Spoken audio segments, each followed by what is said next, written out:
नुसतं अकॅडमिक शिक्षण द्यायचं नाही आहे, तर आमच्या देशाचा, भारताचा, आमच्या संस्कृतीचा एक उत्तम पाईक, एक उत्तम अनुयायी बनवण्याचं काम या शाळेतून करायचं आहे. आमची भारतीय संस्कृती अत्यंत उज्ज्वल संस्कृती आहे. म्हणजे जगाला गुरुत्व शिकवू शकेल. जग अनुयायांच्या रूपामध्ये या भारतीय संस्कृतीच्या समोर उभं राहील. एवढं जाज्वल्य, नीतिमूल्य, शिक्षण, संस्कार या आपल्या भारतीय सनातन संस्कृतीमध्ये आहेत. आणि ही भारतीय सनातन संस्कृती आमच्या मुलांमध्ये रुजून आली पाहिजे म्हणून माझा कटाक्ष असतो की ती मुलं शाळेत ज्यावेळी येतात तेव्हा त्यांनी आपल्या कपाळाला गंध लावलेलं असलं पाहिजे.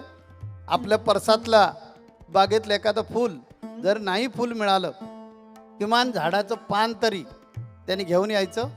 सरस्वती मातेला ते अर्पण करायचं, नमस्कार करायचं आणि मग शाळेमध्ये जायचं.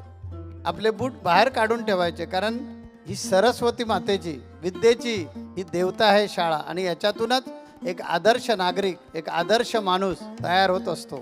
जीवनामध्ये जर यशस्वी व्हायचं असेल तर संस्कारांची आवश्यकता असते आणि हे संस्कार शाळा कॉलेजमधूनच दिले गेले पाहिजे. म्हणून मी नेहमी कटाक्ष राखतो की हिला कधीही कॉलेज म्हणता कामा नये, आमची शाळाच असली पाहिजे.